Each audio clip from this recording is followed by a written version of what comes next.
Zena Blackwood never expected her ordinary job at the local animal shelter to turn into something extraordinary that morning. The small town of Pine Valley didn't get many visitors, and the shelter mostly dealt with lost cats and the occasional stray dog. But when she arrived at work that day, she found something different waiting at the entrance. It was a large wolf-like dog, sitting calmly by the door. His fur was a mix of gray and white, and despite looking tired and hungry, he had an unusual sense of intelligence in his eyes.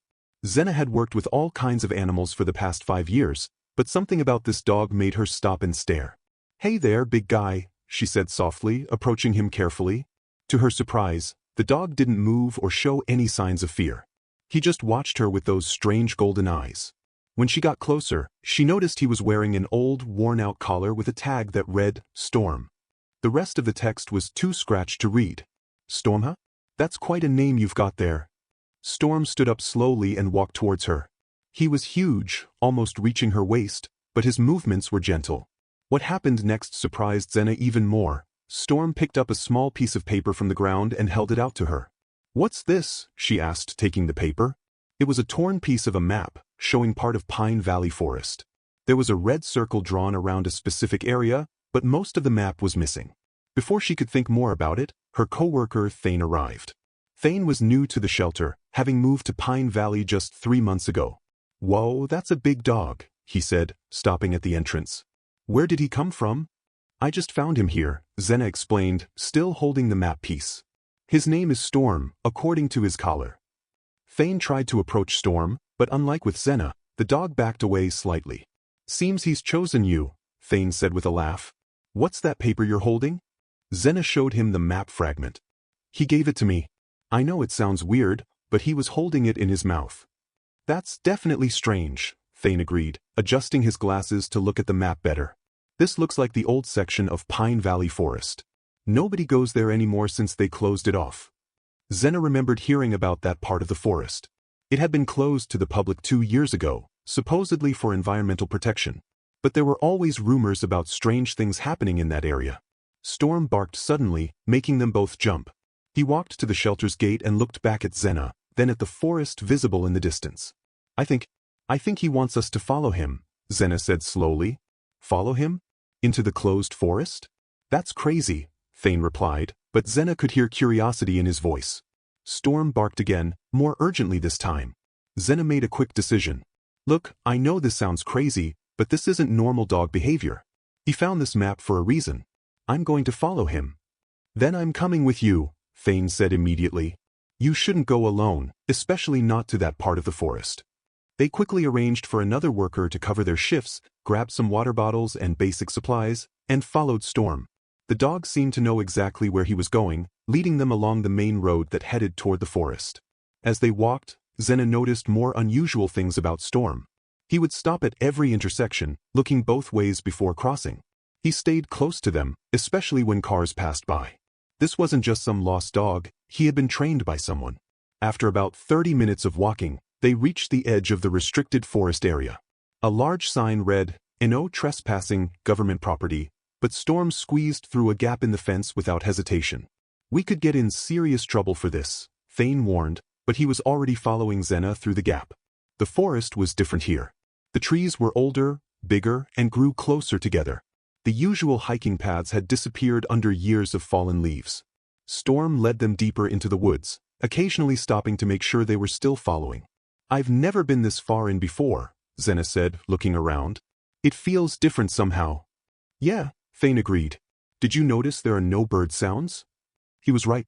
The forest was unusually quiet, except for their footsteps and the occasional sound of branches moving in the wind. After walking for almost an hour, Storm suddenly stopped.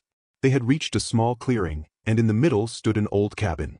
It looked abandoned, with boards covering the windows and vines growing up the walls. Storm walked to the cabin's door and scratched at it, looking back at Zena and Thane. The door was locked, but it wasn't very sturdy. After a few pushes, it creaked open. Inside, the cabin was dark and dusty. Sunlight filtered through gaps in the boards, showing what looked like an old research station. There were tables covered in papers, old computers, and strange equipment Zena had never seen before. "What is this place?" Thane whispered, picking up some of the papers.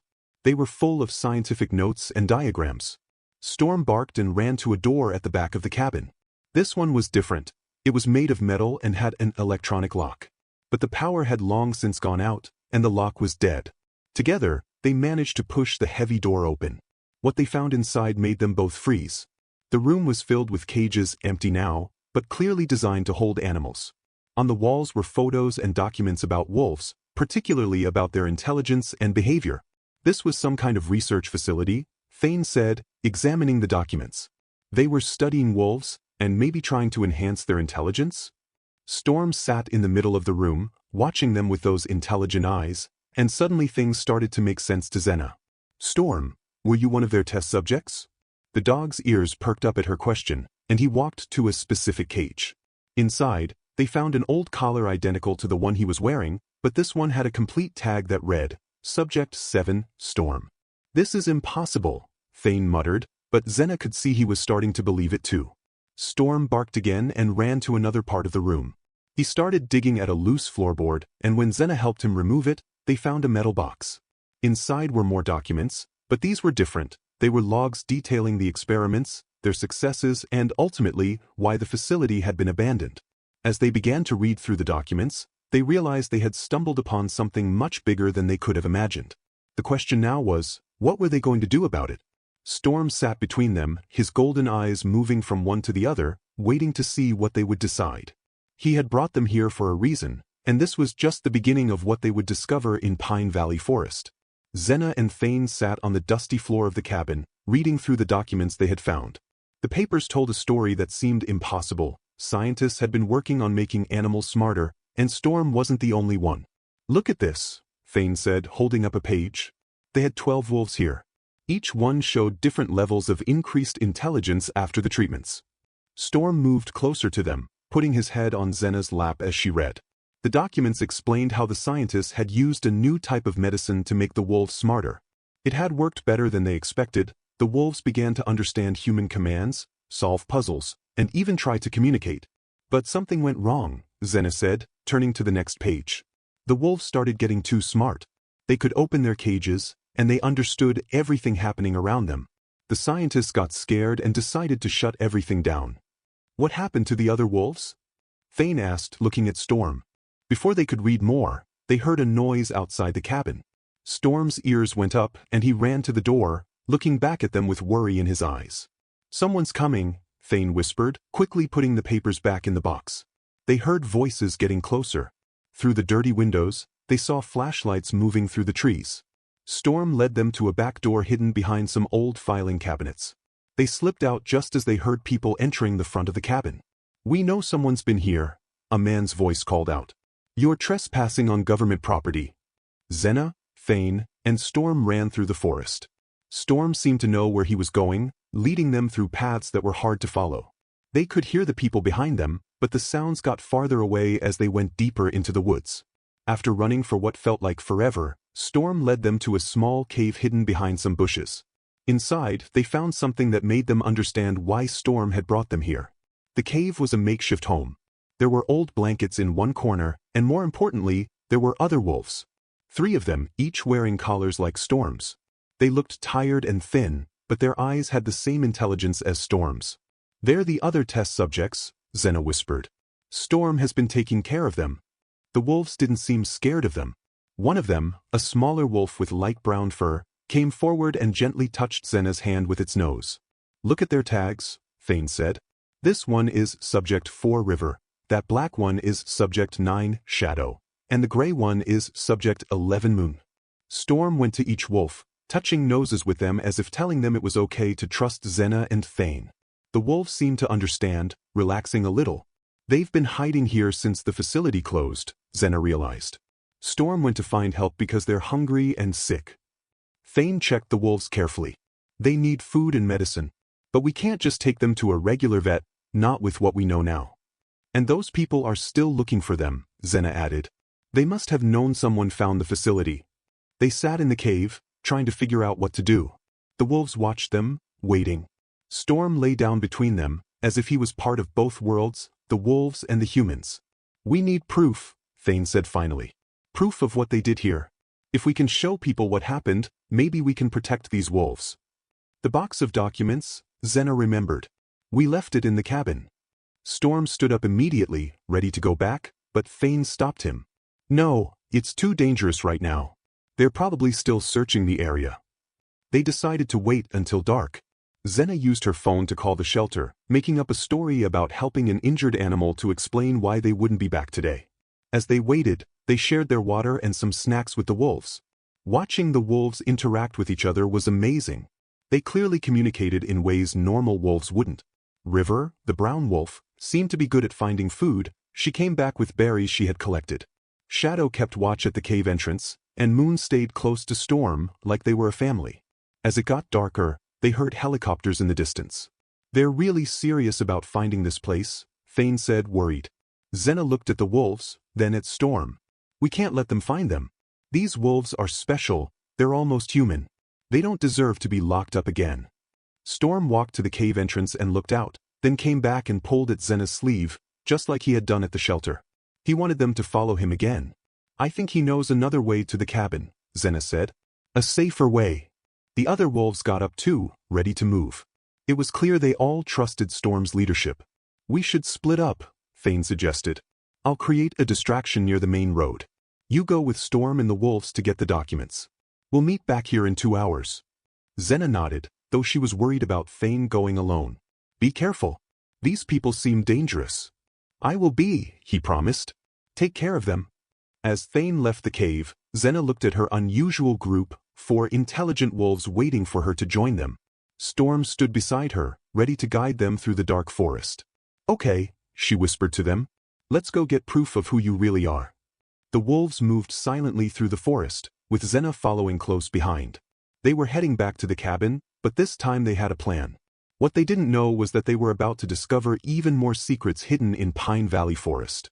Storm led Zena and the other wolves through a different path in the dark forest. They stayed away from the searchlights and helicopter sounds.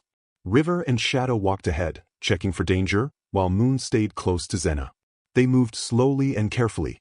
The wolves seemed to know exactly where to step to avoid making noise. After about an hour of walking, they reached a hill overlooking the cabin. There were trucks parked outside and men with flashlights searching the area. How are we going to get in there? Zena whispered to Storm. Storm and River looked at each other, then River ran off to the right, letting out a loud howl. Several men immediately ran in that direction, pointing their flashlights toward the sound. Shadow went left and did the same thing. More men moved away from the cabin, leaving only 2 guards at the door. Smart, Zena said, finally understanding their plan. The wolves were creating distractions. Storm touched her hand with his nose and pointed with his head toward the back of the cabin. Moon followed them as they crept down the hill. They reached the back door they had used to escape earlier. Zena looked through a crack in the boards. The inside was empty, everyone was outside looking for them. They slipped inside quietly. The metal box was still there, hidden under some fallen papers where they had left it. Zena grabbed it quickly, but as she turned to leave, Moon started pawing at a wall. What is it? Zena whispered. Storm went to help Moon, both of them scratching at a specific spot. Zena moved closer and noticed something odd. There was a slight gap in the wall panels. She pushed the panel and it moved, revealing a hidden compartment. Inside was another box, smaller but newer than the first one. Just then, they heard voices coming closer to the cabin. Check inside again, someone ordered. Zena quickly grabbed both boxes and followed Storm toward the back door. But as they reached it, flashlight beams shone through the windows. Moon pushed against a large cabinet, making it fall with a loud crash. The noise made the men run to that side of the cabin, giving them just enough time to slip out the back door. They ran into the forest, not stopping until they were far from the cabin. When they finally stopped to catch their breath, River and Shadow appeared from the darkness, joining them again. You guys are amazing, Zena told the wolves, still surprised by how well they had worked together. They made their way back to the cave, where Thane was already waiting. He looked worried but relieved when he saw them. Did you get it? He asked. Even better, Zena said, showing him both boxes. The wolves found a hidden one too. They opened the new box first. Inside were more recent documents, dated just a few months ago. As they read through them, they finally understood the full story. The scientists hadn't actually closed the facility because they were scared. They had been forced to shut down because what they did was illegal. But they hadn't stopped their work, they had just moved it somewhere else. There are more wolves, Thane said, reading the papers. They're still doing these experiments, but now they're hiding them better. Storm and the other wolves sat in a circle around them, listening and watching as they read. They seemed to know how important these documents were. We have to help the other wolves too, Zena said. But first, we need to get these guys somewhere safe. Thane thought for a moment. I think I know someone who can help. My aunt runs an animal sanctuary in the mountains. It's private land, far from here. The wolves would be safe there. Just then, they heard vehicles on the main road. The search was getting closer to their hiding place. We need to leave now, Thane said. Those people won't stop looking until they find the wolves. They packed up the boxes and left the cave. The wolves led them through the darkest parts of the forest, away from the roads and searchlights. After several hours of walking, they finally reached the other side of Pine Valley Forest. Thane called his aunt, who agreed to help after he explained part of the situation. She would meet them with her truck at a quiet spot on the mountain road. As they waited for her to arrive, Zena sat with Storm and the other wolves. You're going to have a good home now, she told them. A safe place where you can be free. Storm put his head on her lap, and for the first time, she saw tears in his eyes, something she never thought possible for a wolf. The others came close too, forming a tight circle around her and Thane. When Thane's aunt arrived, the wolves seemed to know they could trust her.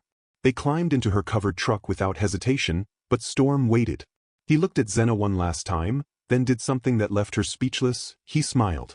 Not just a normal dog smile, but a real, understanding smile. Then he jumped into the truck with his family.